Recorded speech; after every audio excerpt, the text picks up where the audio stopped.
ও তো সেই কুলাঙ্গার, ও তো ওই অপদার্থ, ওই জালেম যে তার মায়ের চিকিৎসায় বড় ভাইয়ের সাথে ভাগ করে।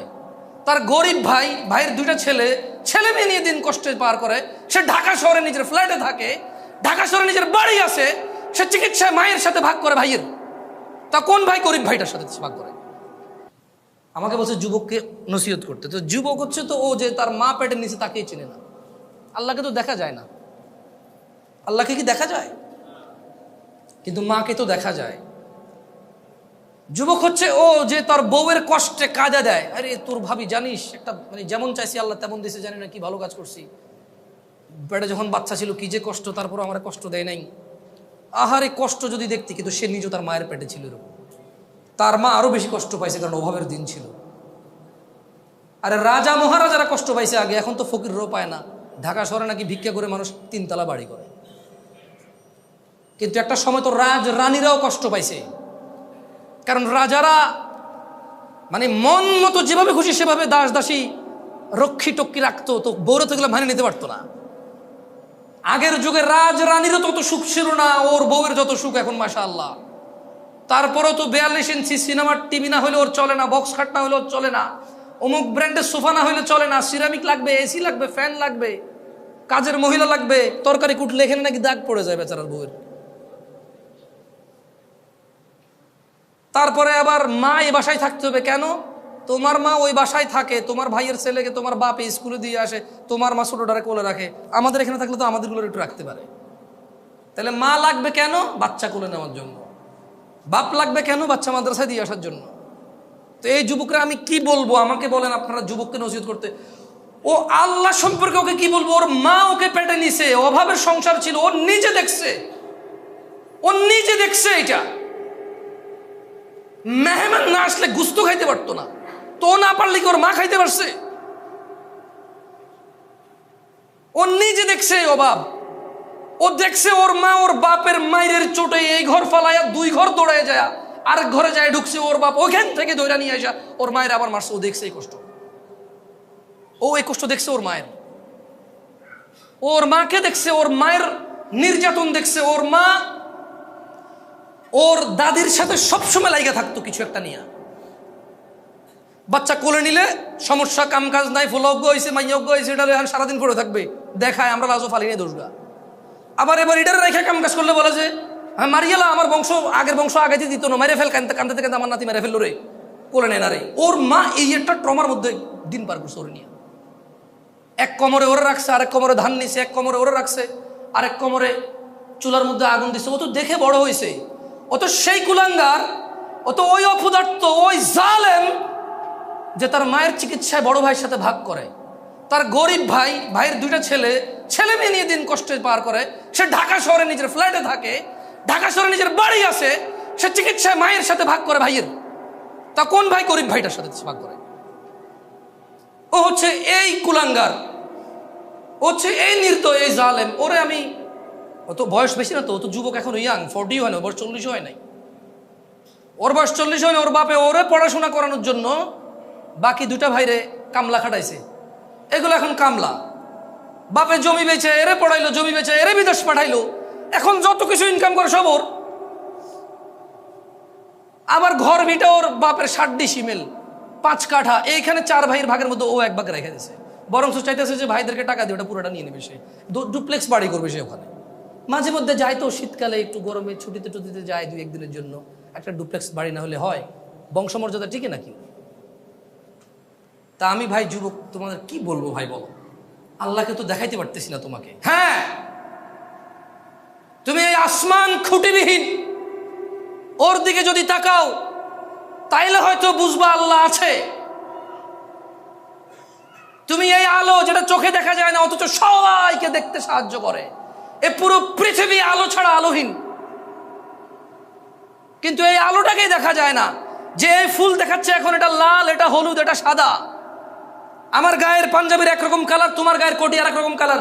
যে আলো দিয়ে এগুলো দেখা যায়, সে আলোটা অদৃশ্য, দেখা যাচ্ছে না ওকে।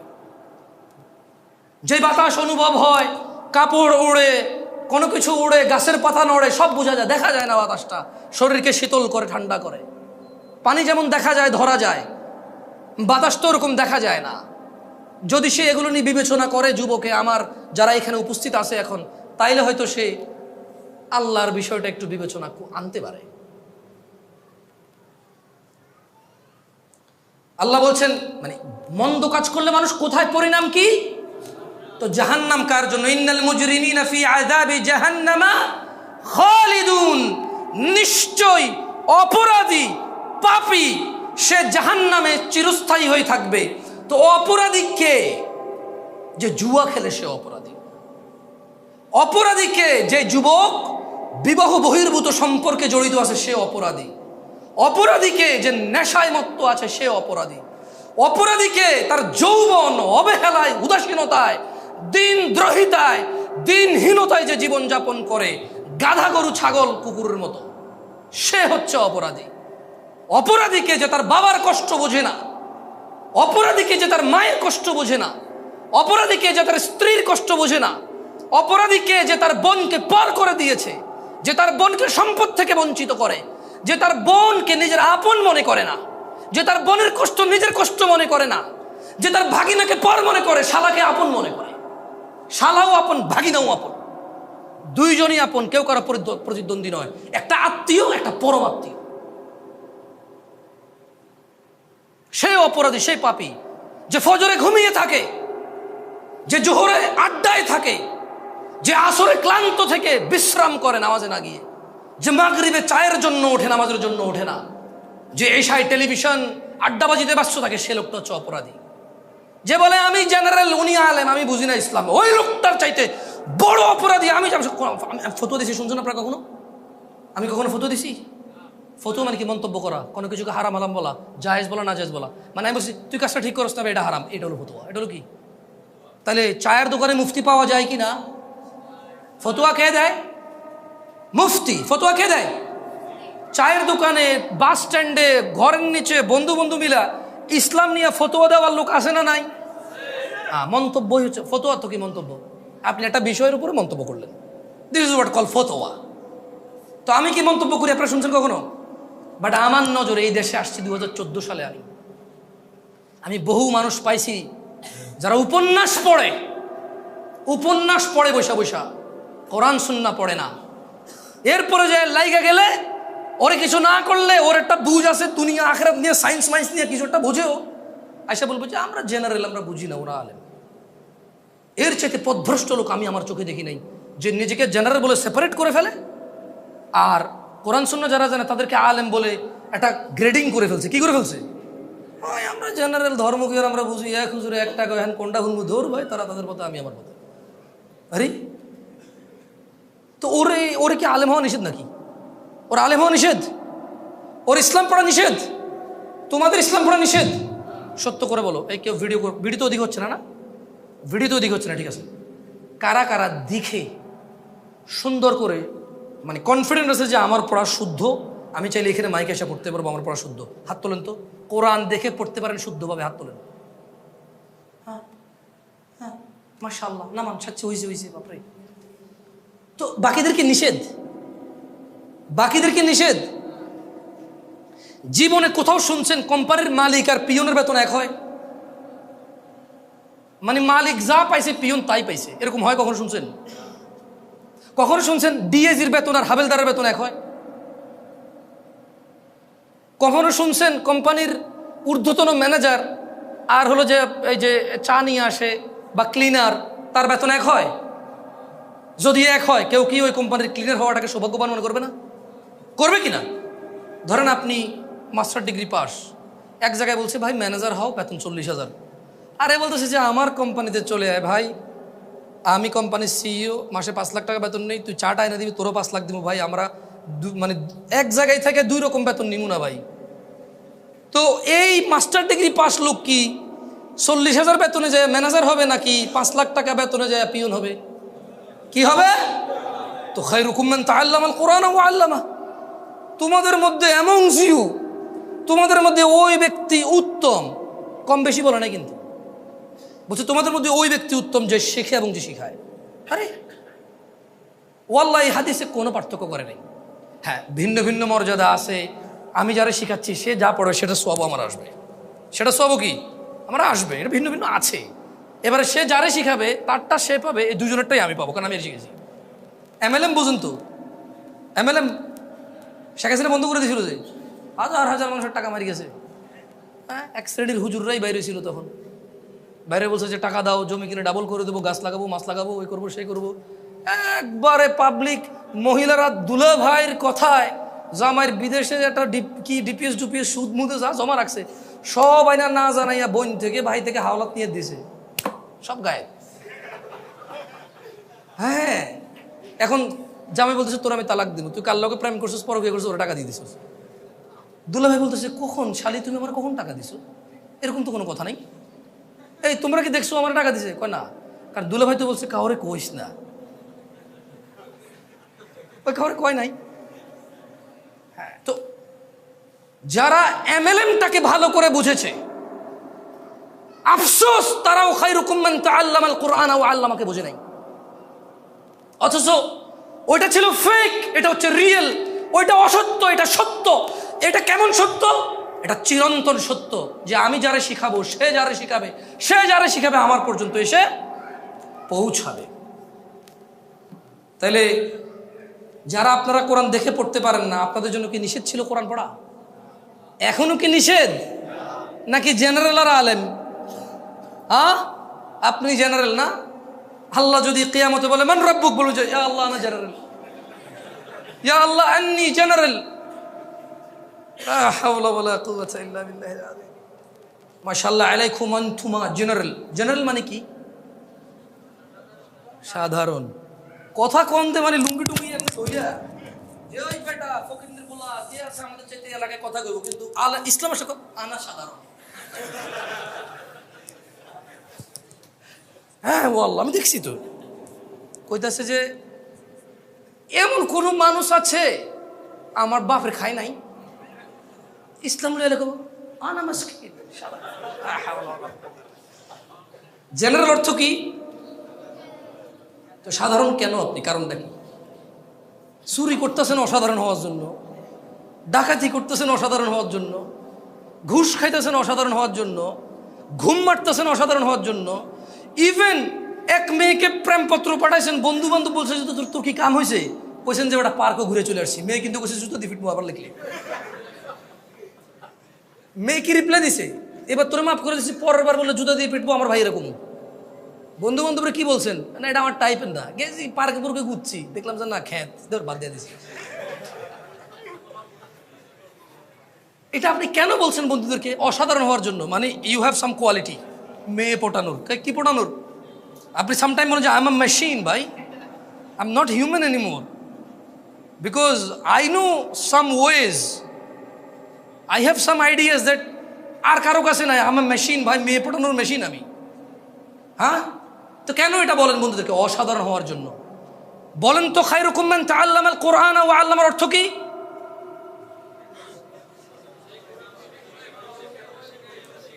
আপনি উস্তাদ থেকে কত কম পাইছেন এখানে? মানে যে শিখাচ্ছে আর আপনি যে শিখতেছেন কত কম পাইছেন এখানে?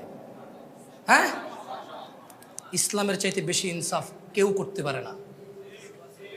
ইসলামের চাইতে বেশি ইনসাফ কেউ করতে পারে না। উস্তাদ যে সময় দিচ্ছে, শিক্ষক ছাত্র সেই সময় দিচ্ছে। সো আল্লাহ উভয়কে উত্তম বলেছে। কি বলেছে?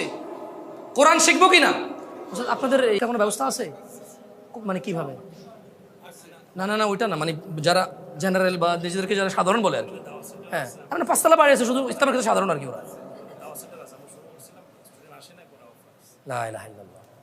এখানে কারা আছেন যারা এই এরিয়ায় 20 মিনিটের মধ্যে পৌঁছাতে পারেন? এখানে হাত তোলেন তো। মানে আপনি চাইলে 20 মিনিটের মধ্যে পৌঁছাতে পারবেন। মাশাআল্লাহ, খারাপ না তো। ওনারা যদি ব্যবস্থা করে আপনারা আসিয়েন, শিখিয়েন কোরআন। যাই হোক ভাই, জাহান্নাম সম্পর্কে এই একটা কথা বলে বক্তব্য শেষ করে দেব। কথা বলে নেই বলে মাশাআল্লাহ বলে ফেলছি 20-30 মিনিট, আলহামদুলিল্লাহ। এটা আমার জাহান্নাম। মন্দ কাজ করলে কোথায় যাব? মন্দ কাজের পরিণাম কি? জাহান্নাম কি? আল্লাহ বলছেন ইন্না শাজারাতাজ যাকুম, নিশ্চয়ই জাহান্নাম যাক্কুম বৃক্ষ আছে। কি আছে? খাদ্য হিসাবে। কি হিসাবে? তাআমুল লিল তুআমুল আথিম, তুআমুল আথিম, তুআমুল লিল আথিম। দেখেন ভুল লিখছে, ভুল না?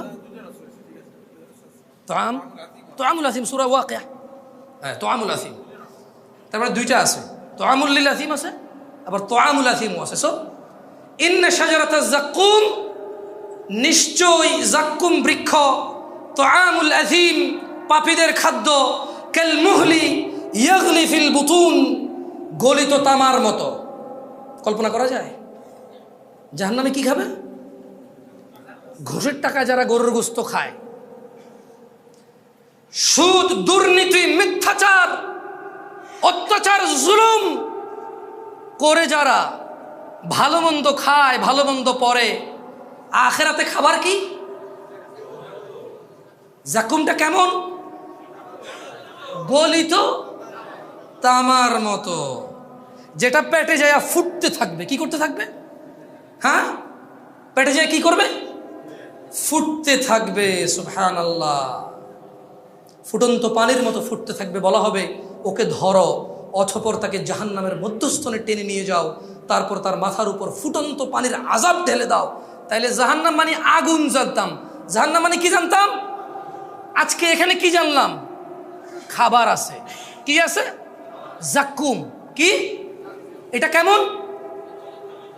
গলিত তামার মতো। এরপর ধরে নিয়ে এসে কি ঢালবে? কোথায় ঢালবে? কোথায় ঢালবে? তাহলে আগুন থাকা সত্ত্বেও কেন গরম পানি ঢালতে হচ্ছে বলতে পারেন? আগুন কি কিছু অবশিষ্ট রাখবে? পুড়ে ফেলবে না? তাহলে আল্লাহ যেহেতু আগুনে আমাকে কষ্টই দিচ্ছে, তাহলে আমাকে তামার মতো গলিত জিনিস খাওয়ায়, যেটা পেটের মধ্যে ফুটতে থাকবে, আর বলবে ধরে নিয়ে আসো, মাথার উপরে গরম পানি ঢালে দেওয়া হবে, উত্তপ্ত পানি। কেন? এগুলো আযাব। এগুলো কি? যেরকম আপনারা পিড়ানো যায় আবার কাটাও যায়। পিটালে কি ব্যথা পাবেন না? একটা বড় হাতুড়ে দিয়ে বাড়ি দিলে হাড্ডিটা ভেঙে যাবে না? তো এটা কি কম কষ্টের? তাহলে এর মধ্যে কেন মানুষ ছুরি দিয়ে গলা কেটে দেয়? এর মধ্যে গুলি করতেছে মানুষ মানুষকে, ধাক্কা দিয়ে ফেলে দিচ্ছে, গাড়ির নিচে মেরা দিচ্ছে, পানিতে ফেলে ডুবাই মেরা দিচ্ছে। কষ্ট বিভিন্ন ধরনের, কি কষ্ট, কিন্তু এক একটা এক এক ধরনের কষ্ট। আল্লাহ আমাদেরকে বুঝার তৌফিক দান করুন। যুবক ভাইরা, শেখ আজকে বিয়ের বিষয়ে আলোচনা করেছে। আমি আসার সময় ভেবেছিলাম জানাবা বিচার নিয়ে বলবো, কিন্তু ওখানে এটা চলে আসছে। ওয়াল্লাহি আমি জামশেদ মজুমদার 31 বছর বয়সে এটা বিলিভ করি। আমার এখানে যারা ভাইরা বসে আছে, শুধু এখানে না, পুরো বাংলাদেশে হানাফি, শাফি, মালিকি, হাম্বলি, চিশতি, সাবরি, তরিকত, হাকিকত, মারফত, কওমি, হেফাজত, চরমনায়, আট্রসি, যেই মতাদর্শেরই হোক না কেন, আমার মতো যারা আমার যুবক ভাইরা আছে, সে বাপ শুকরের মাংস গালে রাইখা জমজমের পানি দিয়ে গিললে যেমন শুকরটা হালাল হয় না, বিয়ে করার উদ্দেশ্যে প্রেম করে বিয়ে করলেও বিয়ের আগের প্রেম হারাম, হারামই থেকে যাবে। যেমনটা আমি 10 টাকা চুরি করছি, এরপরে আমি চাকরি করে 10 টাকা কামাইছি, আমার আগে 10 টাকা কি? পরে আমি 10 টাকা ইনকাম করছি, এই জন্য আমার আগের 10 টাকা কি হয়ে যাবে না? বুঝাইতে পারছি প্রেমিকরা, ধার্মিক প্রেমিকরা? আল্লাহ আমাদেরকে বুঝার তৌফিক দান করুন। আমাকে যদি তোমরা বলো যে জামশেদ ভাই কষ্ট করে আসছেন, একটা নসিহত করেন, এটা মানবো। যদি এরকম জিজ্ঞেস করো, আমি কনফিডেন্স নিয়ে বলতেছি, কারণ আমাকে অনেক ছেলে পেলে পাইলে বলে যে একটা কিছু বলেন তো যেটা মানবো। আমি খুব টেনশনে পড়ে যাই যে ওরা যত শিক্ষিত মনে করতেছে, আমি তো শিক্ষিত না। একটা প্রেশার আমার জন্য, যে কী কমুর, আমি নিজে তো বহুত কিছু জানি না। তো তোমাদেরকে বলি, ওদেরকেও এটা আমি বলি, যদি তুমি জীবনে বরকত পেতে চাও, সম্মান পেতে চাও, হৃদয়ের প্রশান্তি পেতে চাও, জেনা, ব্যভিচার, যেটা প্রেম দিয়ে শুরু হয়, জেনা, ব্যভিচার যেটা প্রেম দিয়ে শুরু হয়, নজরকে হেফাজত না করার কারণে, চক্ষুকে নিম্নগামী না করার কারণে, চোখ দিয়ে যেটা শুরু হয়, এটা তোমার শান্তি নষ্ট করবে, এটা তোমার রিজিক নষ্ট করবে, এটা তোমার এই শিথিলতা, হৃদয়ের সুকুন, প্রশান্তি, নীরবতা, এটাকে বলে কি, স্থায়িত্বটা নষ্ট করবে, স্থিরতা নষ্ট করবে এটা। ছোট ভাই, তোমার প্রতি আমার নসিহত, তুমি কে নীল পড়ছে, লাল পড়ছে, কে ছোট পড়ছে, কে বড় পড়ছে, তুমি এগুলো মেজারমেন্ট করার দরকার নাই। তুমি নিচে নজর রাখো, হাঁটো। তোমার এটা জানারও দরকার নাই আজকে তোমার সামনে দিয়ে কয়টা মেয়ে কি পড়ে গেছে, তুমি দেখোই নাই। তুমি নিচে হাঁটো, যথাসম্ভব তুমি যতটুকু নিচে দেখে হাঁটা সম্ভব তুমি তোমার চোখকে হেফাজত করো। লজ্জাস্থান হেফাজত হবে, লজ্জাস্থান হেফাজত হলে তোমার হৃদয়ের প্রশান্তি নষ্ট হবে না ইনশাআল্লাহ। রিজিকের দরজা খুলবেই খুলবে। আল্লাহ তোমার জন্য যে হালাল ব্যবস্থা রেখেছে, শোনো আমি তোমার বলি, একটা ছেলে 18 বছর বয়সে কিন্তু জেনা করে নাকি করে না? কিন্তু যদি ও জেনায় না যেত, ওর হয়তো আল্লাহ হালাল ব্যবস্থাই করতো সময়। কারণ ওর তো এটা রিজিক। এটা কি ওর? এটা ওর যৌবনটা কি রিজিক। ও যে 17 বছর 18 বছর 20 বছর বয়সে জেনা বিচারে লিপ্ত হয়ে যাচ্ছে। কিন্তু ও যদি আল্লাহকে ভয় পেত আর শারীরিক চাহিদার জন্য আল্লাহর কাছে বলতো, আল্লাহ আমাকে ধৈর্য দাও, আমি রোজা রাখতেছি, আমাকে সাহায্য করো, আমাকে তৌফিক দাও, আমাকে উত্তীর্ণ করো, বিবাহ পর্যন্ত আমাকে তৌফিক দাও, তাহলে আল্লাহ যিনি রহমান, যিনি ওদুদ প্রেমময়, তুমি আল্লাহর ভয়ে জেনা বাদ দিলা, আল্লাহর কাছেই চাইলা, ধৈর্য আল্লাহর জন্যই ধরলা, আশা আল্লাহর কাছেই করো, তিনি কি তোমাকে ফেরাবে জীবনে? তিনি হচ্ছেন উনি যিনি 99 জনকে হত্যা করার পর শুধু উনার কাছে শাস্তির ভয়ে আছে কিনা আমার মুক্তির উপায়, আমার কি ক্ষমা হবে, ক্ষমা কার থেকে? তাহলে ওই যে বনি ইসরায়েলের ঘটনা, ও 99টা মানুষকে মারার পর কার কাছে ক্ষমার জন্য? ক্ষমা হবে কিনা ব্যাকুল হয়ে গেছে। কার কাছের জন্য? আল্লাহ থেকে। ওকে যাদেরকে মেরে ফেলছে তাদের কাছের জন্য। ও তো টেনশন করতেছে যে আমাকে কি মাফ করবে কেউ, আল্লাহ কি আছে যে আমাকে মাফ করবে, বা আমার কি ক্ষমা হবে? 99টা মারার পরও কি ক্ষমা পাবো আমি? আল্লাহ কি ওর জন্য জমিনকে কাছে করে দেয় নাই? এই মাটি তুমি এক চুল নাড়তে পারবা? এই জমিন তুমি এক চুল নাড়তে পারবা? ভাই আমার, তুমি কি বনি ইসরায়েলের ওই 99 জন হত্যাকারীর চাইতে নিজেকে খারাপ মনে করো? কেন তুমি আল্লাহকে এত এত আল্লাহর বিষয় তোমার এত ধারণা খারাপ কেন? তিনি বলছেন লা তাকনাতু মির রাহমাতিল্লাহ, আল্লাহর দয়া থেকে নিরাশ হবা না। আল্লাহর দয়া থেকে নিরাশ হওয়াই গুনাহ। ইন্নাল্লাহা ইয়াগফিরুয যুনুবা জামিআ, আল্লাহ সমস্ত গুনাহ ক্ষমা করবে। ইন্নাহু হুয়াল গফুরুর রহিম, কারণ তিনি হচ্ছে ক্ষমাকারী, দয়ালু। তুমি কি ওই যে পতিতালয়ের মহিলা তার চাইতেও খারাপ যে কুকুরকে পানি পান করিয়ে জান্নাতের বিষয় জেনে গেছে? আমাদেরকে আল্লাহ নবী সাল্লাল্লাহু আলাইহি ওয়াসাল্লাম জানাইছে যার বিষয় যে সে জান্নাতে প্রবেশ করবে। সে কি ছিল? পতিতা। কি ছিল? কি ছিল? তুমি কি তার চাইতে খারাপ মনে করো নিজেরে? যে আল্লাহ পতিতা কুকুরকে পানি খাওয়াইলে সন্তুষ্ট হয়ে জান্নাত দেয়, যে আল্লাহ 99 জন লোককে হত্যা করার পর যে বলছে ক্ষমা নেই তাকে হত্যা করছে, এরপরেও মনের ভিতরে কেমন জ্বালা যন্ত্রণা যে আমি কোথায় গেলে মাপ পাবো, কেমনে আমি মাপ পাবো, এই যে মনের ওর এই যে দ্বিধা দ্বন্দ্ব যে আছে, তো একজন বিচার করে ফেলবে, মাপ না পেলে কি হবে, কে করবে মাপ? আল্লাহ তার জন্য যেই জমিন তুমি এক চুল নাড়তে পারো না, আরে নাড়বা কেমনে? ওই প্লেটে একটু নড়ে গেছে দেখছো, বলতেছে যে ঢাকা শহর খালি করো, 24 লাখ মানুষ মারা যাবে, এত মানুষ মারা যাবে, তো ওই মাটি কি আল্লাহ কাছে করে দিছে? সুবহানাল্লাহ। বুঝছো তো যুবক ভাই আমার, আল্লাহ কেমন? হ্যাঁ, আল্লাহর বিষয়টা বুঝতে পারছো তো? ওনার ইচ্ছা। ওমর ইবনে খাত্তাব রাদিয়াল্লাহু আনহু, উনি কি আসলে জন্ম থেকে মুসলমান তোমার মতো? হ্যাঁ, উনি কারে মারতে আসছিল? আল্লাহ সুবহানাহু ওয়া তাআলা ওনাকে ওমর ইবনে খাত্তাব বানাই দিছে রাদিয়াল্লাহু আনহু। তো আমাদের রব, তুমি মন থেকে আল্লাহকে বলো, ইয়া আল্লাহ আমি জানি তুমি আসো, আমি জানি যদি আমি মরি, যদি বিচার করো আমার, তাহলে তুমি করবা, তুমি ছাড়া কেউ করার ক্ষমতা রাখে না, আমি তোমার কাছে আত্মসমর্পণ করলাম, আমাকে মাফ করো, তুমি বিচার করলে আমার কেউ বাঁচাতে পারবে না, আমি কই যাব? এই কথা বলে কি ফিরে আসা যাবে? প্রেমিকা আত্মহত্যা করলে বাংলাদেশের আইনে তোমার কিচ্ছু হবে না, আমি বলে দিচ্ছি। বাংলাদেশে প্রেম নিয়ে কোনো আইন নাই, প্রেম কোনো অধিকারের মধ্যে পড়ে না। আমি আবারও বলে যাই, বাংলাদেশে প্রেম কোনো অধিকারের মধ্যে পড়ে না। যদি প্রেম অধিকারের মধ্যে পড়তো তাহলে পুলিশ কেন যায় যায় হোটেলের মধ্যে অভিযান করে লোক ধরে নিয়ে আসে? ওরা তো প্রেম করতে গেছে ওখানে। পুলিশ কেন পার্কে গিয়ে যুগলদেরকে ধরে নিউজে দেখায় দেয়, মা বাপরে ডাকে নিয়ে আসে যে নিয়ে যাও তোমার বাচ্চা, পার্কে এসে স্কুল ড্রেস পইরা প্রেম করতেছে, তাইলে ওখান থেকে বোঝা যায় প্রেম একটা অপরাধ এই দেশে। রাষ্ট্রীয়ভাবে প্রেমেরটা কি অপরাধ। আচ্ছা, তোমাকে রাষ্ট্রীয়ভাবে বলবে না, রাষ্ট্র বলবে যে তুমি ফ্রি ভাই, যা খুশি তা করো, ইউ হ্যাভ ইউর ফ্রিডম। কিন্তু তুমি পার্কে যায় মহিলা নিয়ে বসে থাকো, তোমার ধরে নিয়ে আসবে পুলিশ। তোমার প্রেমিকার সাথে প্রেম ঘনিষ্ঠ করার জন্য হোটেলে যাও, তোমার পুলিশে ধরে নিয়ে যাবে। বুঝে আসছে না, আসে নাই? তো তোমরা যারা ভয় আসো, শেখ আমি ছাড়তে চাচ্ছি, ও বলে যে আত্মহত্যা করবে, কি করবো? আরে ভাই তোর কি, ওর হায়াত না থাকলে মরে যাবে ও।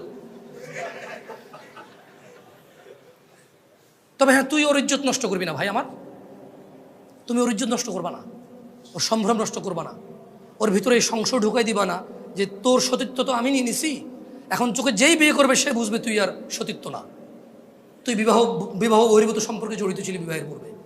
তুমি তাকে এ ভয় দিয়ে দিও না, তুমি তার সাথে কথা বলিও না, তুমি তার সম্মান নষ্ট করিও না, তুমি তাকে মাসালামা বলার দরকার নাই, তুমি তার কি তোর সাথে ব্রেকআপ এটা বলার দরকার, এটা বলো না। আমি তোমাদেরকে বললাম, আমি তো ফতোয়া দেই না, কোনো অপরিচিত মহিলাকে ব্রেকআপ বলাও গুনাহ, কারণ ওর সাথে কথা বলাই তো জায়েজ নাই ভাই অপ্রয়োজনে। তোমার সাথে ভাই আমি আর সম্পর্ক রাখবো না, তোর সম্পর্ক কি বল? সম্পর্ক থাকলে না মানুষ রাখে না, কি সম্পর্ক বল? হ্যাঁ, বোনরা কি আছে, মহিলারা কি আছে? বোন, দুশ্চরিত্র ছেলেকে বিয়ে করবা না। কোনো মেয়ে যে প্রেম করে প্রেমিককে বিয়ে করে সে দুশ্চরিত্র পুরুষকে বিয়ে করলো, তার এই কমপ্লেন দেওয়া উচিত নয় যে আমার হাজবেন্ড পরকীয়া করে মোবাইলে মেসেজ দেখার পর আমার থাপ্পড় দিছে, বললো যে জায়েজই নেই, তুমি আমার অনুমতি সহ আমার মোবাইল দেখবা। ফটো দেখছেন জামাইয়ের, মানে মহিলা দেখছে যে জামাই আরেক বেটির সাথে পরকীয়া করে, এখন জামাই বলতেছে যে তুমি তো অনুমতি ছাড়া আমার মোবাইল দেখছো, সেটাই তোমার গুনাহ। ওরে বাপরে, মুফতি আদম। সো আল্লাহ আমাদেরকে বুঝে তৌফিক দান করুন। আল্লাহ সুবহানাহু ওয়া তাআলা আমাকে এবং তোমাদের সংশোধনের তৌফিক দান করুন। আমার নিজেরও বহু ভুল আছে, ওয়াল্লাহি আমি বেশি একটা বক্তব্য আসিনি এই জন্য, কারণ মানে এটা খুব মানে আল্লাহর আযাব সঙ্গে সঙ্গে চলে আসবে নিজে ঠিক নয় মানুষকে বলা শুরু করলে। কারণ 2 নম্বরে আল্লাহ পছন্দ করে মান গাশশা ফালাইসা মিন, আল্লাহর যে ধোঁকাবাজ সে আমাদের অন্তর্ভুক্ত নয়। দেখেন না আজকাল বহু হুজুর লাঞ্ছিত অপমানিত হচ্ছে, তা আমি ভয় করি এইসব মাইকে এসে কথা বলতে, যে জামশেদ মজুমদারগিরি বাইরে যাব, নিজে ঠিক না হয়ে এখানে আসা যুবক ভালো হয়ে যাও যুবক, এরপরে নিজে আরেক বেটার বউ নিয়ে ভেঙে যাবে। আর এই তোমাদের বিবেক বুদ্ধি নষ্ট হয়ে গেছে। আমি শেষ করে দিচ্ছি আমার কথা। দেবর আর ভাবি এক ঘরে পাইছে, মানুষ বলে যে বিয়ে করে দিই, আরে বেটা আরেকজনের বউ তুই কেমনে বিয়ে দিবি? আরে কি আশ্চর্য, পুরো গ্রামে কি কোনো হুজুর নাই? ইসলাম বুঝে কি সাংবাদিক নিউজ করে যে একসাথে পেয়ে ওদের কি বিবাহ করেছে, কেমনে বিবাহ হইল ভাই? আরেক বেটার মেয়ে বিবাহ দেওয়া যায় না, আরেক বেটার বউ কেমনে বিবাহ দিবি? হ্যাঁ আচ্ছা উস্তাদ, বিবাহ ধরেন তালাকি হয়ে গেছে, ইদ্যত আছে কিনা? ইদ্যতের পূর্বে বিবাহ জায়েজ কিনা? তো এই গ্রাম অঞ্চলে যতগুলো অকারেন্স হয় ধরে বিয়ে পড়াই দেয়। আরে কি আশ্চর্য, কে দিছে এদেরকে এই অথরিটি? ধর্মটা মগজে যেমনি শাস্তি দিতে মন এমনি দেওয়া শুরু করে দিছি আমরা কোরআন থেকে না নিয়ে। আল্লাহ আমাদের বুঝতে। এর জন্য বেশিরভাগ দায়ী যুবকরা, পোলাপাইন ধরে বিয়ে পড়ে দেয় পোলাপাইন মুফতি। তো গ্রামে মনে করে যাচ্ছে হেতারাজন কর হরাই আর খিদা করবি। তাহলে জাহান্নামের খাবার কি? এটা কেমন? মাথার উপর কি ঢালবে? কাদের ঢালবে? জাহান্নামে যায় কারা? আল্লাহ আমাদেরকে তৌফিক দান করুন অপরাধ মুক্ত হয়ে জীবন গড়ার। আকুলু কাউলি হাদা আস্তাগফিরুল্লাহ লিসাইরিল মুসলিমিন ফাস্তাগফিরুহু ইন্নাহুল গফুরুর রহিম। আমি আল্লাহর কাছে দোয়া করি, আল্লাহ আমাকে ক্ষমা করুন, আপনাদেরকেও ক্ষমা করুন। আল্লাহ এই বক্তব্য থেকে আমাকে সংশোধন করুন, আপনাদেরকেও সংশোধন করুন। সুবহানাকাল্লাহুম্মা ওয়া বিহামদিকা আশহাদু আল্লা ইলাহা ইল্লা আনতা আস্তাগফিরুকা ওয়া আতুবু ইলাইক।